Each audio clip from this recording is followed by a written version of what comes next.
CR గారు ఏంటి మరి ఎంత కష్టపడిపోతున్నాడు? అసలు మ్యాటర్ ఏంటంటే బిగ్లు మనం జిమ్ సెట్ కొన్నాం కానీ కనీసం దాన్ని టచ్ కూడా చేయలేదు మనం. అట్లీస్ట్ ఈ రోజు నుంచి స్టార్ట్ చేద్దాం అని చెప్పేసి ఇంకా నీట్‌గా ప్రోటీన్ కోసం నీట్‌గా ఫ్రూట్స్ మార్కెట్‌కి వెళ్ళి బనానాస్ అవి తీసుకుందాం. బనానాస్ అవి తీసుకొని ఇంక నీట్‌గా పేమెంట్ అది ఇచ్చేసి రూమ్‌కి వచ్చామా. రూమ్‌కి రాగానే మా సీఆర్ గారు అప్పుడే వర్కౌట్ స్టార్ట్ చేసాడు. ఏంట్రా అంటే ఫస్ట్ వార్మప్ చేయాలి, ఎలా చేయాలి అంటున్నాడు. ఇంక నీట్‌గా అని చూస్తే నేను కూడా వార్మప్ చేశానా. నేను వార్మప్ చేస్తున్నప్పుడు కుశల్ కూడా వచ్చాడు. కుశల్ కూడా మెల్లగా జాయిన్ అయ్యాడు. లవర్ బాయ్ కుశల్ వార్మప్ కొంచెం స్టైల్‌గా ఉంటది. పొట్టను అటు నుంచి ఇటు నుంచి తిప్పేస్తాడు.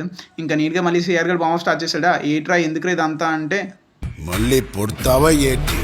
లవర్ బాయ్ కుశల్ ఏదో వాళ్ళ గర్ల్ ఫ్రెండ్ ఇంప్రెస్ చేసుకుందామని కష్టపడుతుంటే పక్కన సీఆర్ గారు చూడండి నన్ను రెచ్చగొడుతున్నాడు ఫుల్‌గా. యాందిరయ్యా యాన్ చేస్తున్నా ఎవరైనా ఫస్ట్ జాబ్ జిమ్‌లో నీట్‌గా వార్మప్ చేసి 1.5 కేజీ లేకపోతే 2 కేజీ ఎత్తుతారు. మా వాడు డైరెక్ట్‌గా 5 కేజీ 10 కేజీ ఎత్తేస్తున్నాను. ఇంకా కన్ఫర్మ్ రేపటికి అన్ని పట్టేస్తే ఇంకా మా వాళ్ళు మూడ్ స్వింగ్స్ ఎలా వస్తాయో తెలియదు. సడన్గా అప్పటిదాకా నీట్‌గా చేశారు జిమ్ అదినా సడన్గా కార్ గేమ్ ఆడుకుంటున్నారు. ఇంకా వీళ్ళు మారరు ఇంకా మళ్ళీ మూడ్ స్వింగ్ వచ్చి మా వాడు జిమ్ స్టార్ట్ చేశాడా. వీళ్ళు 10 డేస్‌లో 6 ప్యాక్ ఎలా పెంచాలని యూట్యూబ్లో చూస్తున్నాడు. ఇంకొక వైపు మ్యూజిక్ వింటూ మా వాడు చికిరి పాడే డాన్స్ చేస్తున్నాడు. ఆ స్టెప్పులు ఎరగేస్తాడు మా సీఆర్ గడు ఇంకా ఫుల్గా డాన్స్ చేసుకుని ఇంకా అలా తింటూ కూర్చుంటున్నాడు. వర్కౌట్ కంప్లీట్ చేసాను అనుకుంటున్నాం. మీ గ్యాంగ్లో కూడా ఎలాగా జిమ్ చేస్తానని చెప్పి ఏదేదో చేసామని ఇప్పుడే కామెంట్ సెక్షన్లో ట్యాగ్ చేయండి. అలాగే నా వీడియోస్ నచ్చితే ఇప్పుడే నా ఛానల్ సబ్స్క్రైబ్ చేసుకొని పెట్టుకోండి. ఇట్లు మీ అజయుడు.